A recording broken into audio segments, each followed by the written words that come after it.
भारत माता की वंदे कांग्रेस पार्टी, भारत माता की वंदे कांग्रेस पार्टी, दीपक बावरिया जी के टूटने और बिखरने का चलन मांग लिया, के टूटने और बिखरने का चलन मांग लिया, हालात से शीशे का बदन मांग लिया। हम भी खड़े थे तकदीर की इस चौखट पे, उन्होंने दौलत मांग ली, तुमने वतन मांग लिया। और पूरे पानीपत के अंदर जो माहौल बदला, जो एक परिवर्तन का माहौल बदला, वो कल नजारा देखने लायक था। तो इसके लिए हमारे भाई जो लगातार मेहनत कर रहे हैं, भाई विपुल शाह जी, मेरे यूथ कांग्रेस के समस्त कार्यकर्ता। शुरू में तो चर्चा उल्टी सीधी चर्चाएं थी, कोई कुछ कह रहा था, कोई कुछ कह रहा था, लेकिन मैं एक बात आपके साथ साझी करना चाहता हूं।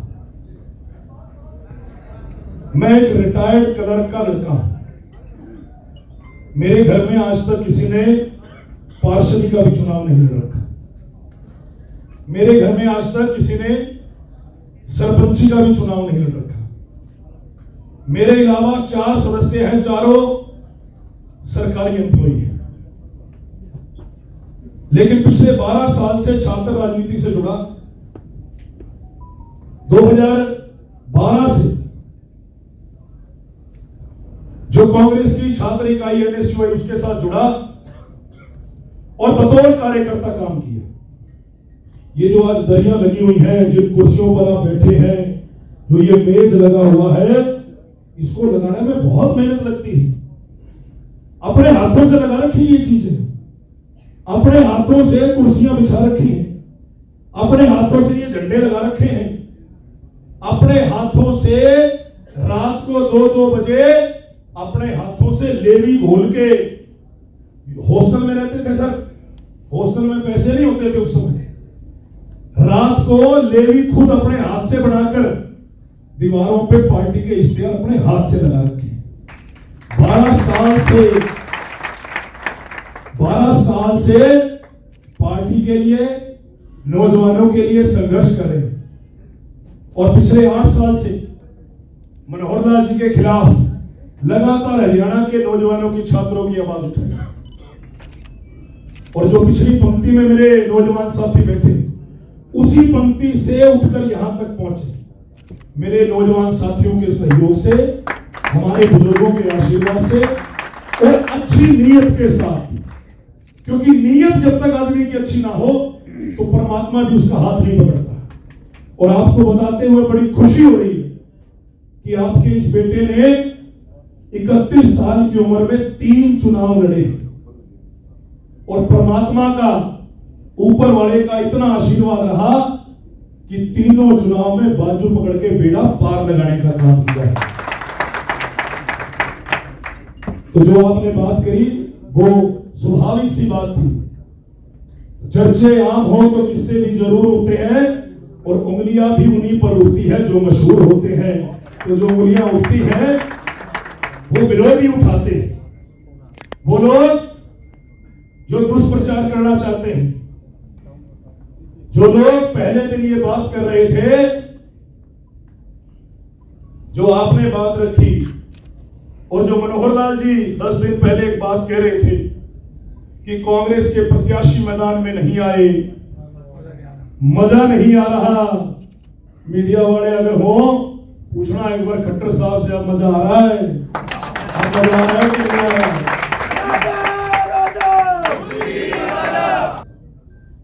कि 9.5 साल एक ऐसा व्यक्ति जिसको इस इलाके ने मुख्यमंत्री बनाया, और आप लोगों ने जिस व्यक्ति को इतना मान सम्मान प्यार आशीर्वाद दिया और हरियाणा की सबसे बड़ी कुर्सी पर, सत्ता की सबसे बड़ी कुर्सी पर बिठाने का काम किया, आपने तो प्यार सम्मान और उस इलाके के लोगों का विकास करेगा, उस इलाके के लोगों की बात सुनेगा। आपने तो 2 बार मुख्यमंत्री बनाया, पूरा प्यार आशीर्वाद समर्थन दिया, लेकिन बदले में मनोहर लाल जी ने इस इलाके को क्या दिया? बदले में मनोहर लाल जी ने इस इलाके को कुछ नहीं दिया। अभी असंध के कुछ गांव में मनोहर लाल जी का दौरा था। मैं बताना चाहूंगा कि 2-2 बार के मुख्यमंत्री जब गांव के अंदर दौरा कर रहे हैं तो ऐसे हालात बने हुए हैं कि गांव वाले गांव में घुसने नहीं दे रहे, बैरिकेड लगाकर मनोहर लाल जी का विरोध कर रहे हैं, काले झंडे दिखा रहे हैं। और जैसे मनोहर लाल जी ने बैरिकेड लगाकर किसानों को रोका था, उसी प्रकार से गांव में बैरिकेड लगाकर मनोहर लाल जी का रास्ता रोक रहे हैं। और आपको बताते हुए इतनी खुशी हो रही है कि जिस गांव के जिस चौराहे पर मनोहर लाल जी का बैरिकेड लगाकर विरोध हो रहा है, आपके इस बेटे को, आपके इस छोटे भाई को उसी चौराहे पर लड्डुओं में तोड़ा जा रहा है।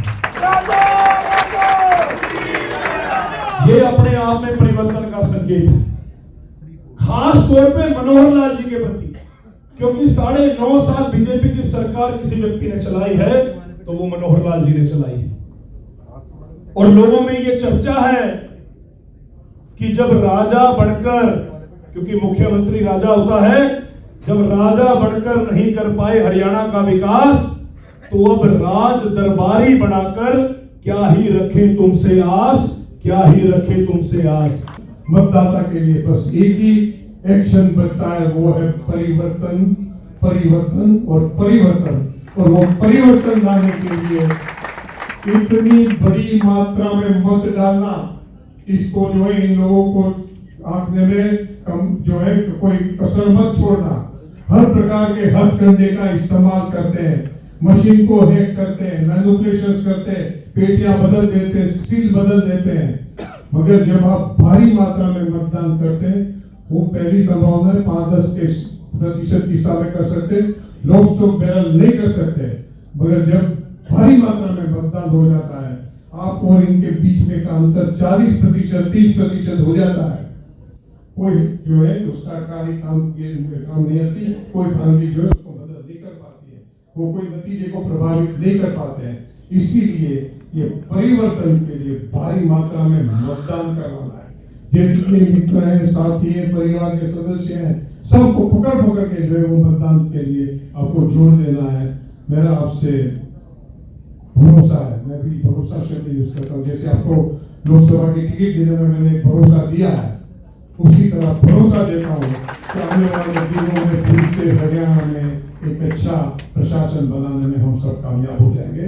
और इसी प्रकार के नौजवान को भारी जंगी बहुमत से वहां तक डिपोजिट खत्म हो जाए, वहां तक ले जाने में हम लोग कामयाब हो जाएंगे। और मैं जो कह रहा हूँ, मेरे अनुभव से कह रहा हूँ, केरला में मैं इंचार्ज था, वहां का मुख्यमंत्री था अच्युतानंद जी, सीपीआईएम के दो बड़े लीडर थे। He was like a विश्व पितामह of communist party of India. इतना बड़ा रिस्पेक्टेबल फिगर था। हमारे नेता शिवाय के लड़के ने जो है उनको हरा के छोड़ दिया था। हमारा बुद्धि राजा उनकी विरोधी जनता करवा के छोड़ेगा, वो मैं आपको भरोसा देता हूँ। हम सब सहयोग करेंगे, लेकिन आप सबका बहुत बहुत धन्यवाद। जय हिंद, जय भारत।